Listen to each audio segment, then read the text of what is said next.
Tutong. Baik, terima kasih rakan setugas kita, Muammar dan juga Mahira. Bismillahirrahmanirrahim. Assalamualaikum warahmatullahi wabarakatuh. Selamat pagi dan salam sejahtera. Kita bersua kembali pada pagi ini menerusi lintas langsung dari daerah Tutong kami bawakan untuk edisinya pada hari Selasa 24 Jun 2025.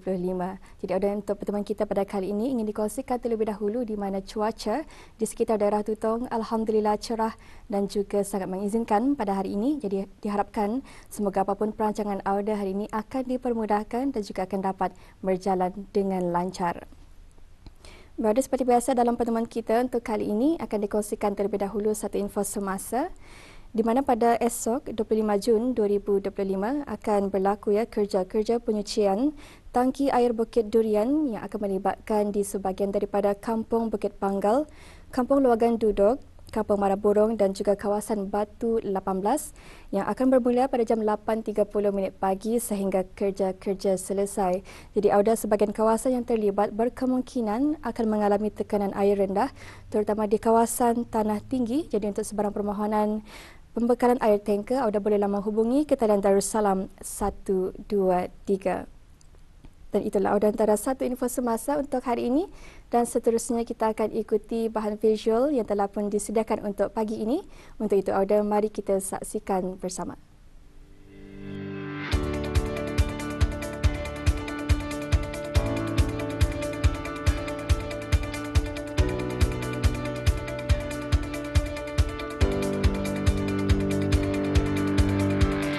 Insan istimewa mempunyai istilah yang berhubung rapat dengan orang kelainan upaya OKU, iaitu seseorang yang mempunyai ketidakupayaan jangka masa panjang dari segi fizikal, mental, intelektual atau panca indera yang apabila berhadapan dengan pelbagai halangan mungkin tidak dapat melibatkan diri sepenuhnya dan secara efektif dalam masyarakat.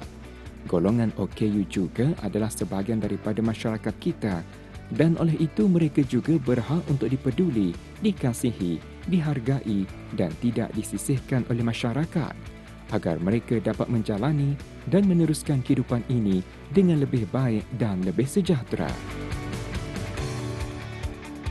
Alhamdulillah, negara Brunei Darussalam, sebuah negara yang berpandukan prinsip kesaksamaan sosial dan kemakmuran bersama, pelbagai inisiatif untuk menyokong golongan OKU bukan sahaja merangkumi tindakan yang telah dilaksanakan, tetapi menyediakan asas bagi tindakan yang lebih meluas antaranya pendidikan, hak untuk belajar dan berkembang, memperkasa pekerjaan dan ekonomi serta memperkukuh komitmen.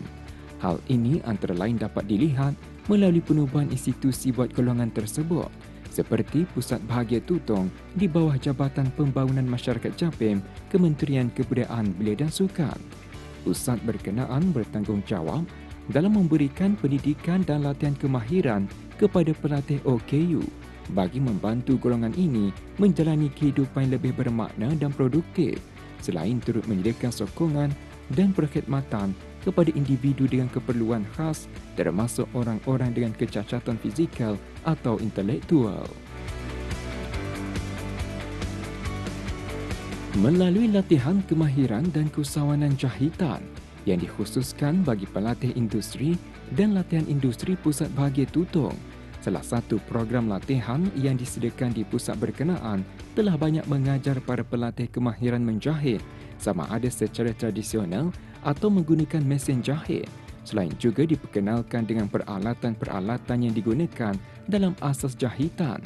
Di samping diajarkan juga asas-asas dalam menghasilkan suatu produk berasaskan jahitan seperti cara-cara mengukur, mendraft, menanda, memotong, menyenggara kain dan sebagainya. Pengalaman sebagai seorang pelatih program latihan kemahiran dan keusahawanan jahitan dikongsikan oleh Dayang Sherlyn Zifanya Wedi Arwandi. Beliau berusia 17 tahun, berasal dari Kampung Perpindahan Bukit Beruang Tutong. Masa mula-mula aku masuk sini, aku belajar mengayam bakul, dan pelang batah. Lepas tu, aku pindah ke tempat belajar menjahit beg, menjahit rambut. Aku jahit 200 saja lah. Kalau Yang kata haram betul tu aku memang pandai. Kecuali yang mereka tu aku mesti belajar lagi. Kalau tu maksimum 3 hari. At first aku nak faham. Dan kalau boleh balikkan ajar, aku last nak faham. Diorang demonstratekan macam diorang ajar, diorang tunjukkan lah macam mana caranya. Yang problemnya jahit zip tu lah. Itu yang paling susah bagiku. Aku handle masalah tu dengan cara macam, kalau yang salah jahit, aku buka lagi balik sampai aku dapat and then ya tepat tu. Meski memiliki kekurangan dari segi fizikal, namun buat belia ini dan rakan-rakan pelatih lain, ia bukanlah penghalang bagi mereka untuk mengasah bakat dan kemahiran dalam bidang tertentu seperti menjahit. Malah bagi memudahkan mereka dalam melaksanakan tugas, segala peralatan-peralatan menjahit dan keperluan-keperluan lain seperti kain adalah disediakan sama ada oleh pusat berkenaan, JAPIM, dan ada juga yang ditaja oleh pihak swasta dan persendirian sebagai tanda sokongan dan dorongan kepada para pelatih. Kemahiran mereka terbukti bila mana mereka mampu menghasilkan produk-produk seperti variasi beg tangan dan lain-lain. Mengambil masa dalam 3 ke 5 hari. Produk yang macam buat beg. Kalau yang macam jenisnya kain atau licin, itu batah lah lagi semua tu kalau aku untuk mahir dalam itu. Kalau yang macam kain jenisnya macam kasar tu sekejap je. Di masa akan datang kalau saya dapat peluang untuk macam menyambung belajar, aku akan menyambung belajar. Dan kalau ada macam masa lagi macam kiranya kami cuti, maybe aku datang sini untuk macam tolong dorang lah. Dengan bimbingan dan asas latihan kemahiran yang efektif dan berkesan, setentunya akan dapat melahirkan warga OKU yang mandiri, berwawasan, bertanggungjawab serta dapat menyumbang kepada masyarakat di samping melengkapkan diri dengan kemahiran yang mampu meningkatkan produktiviti diri mereka.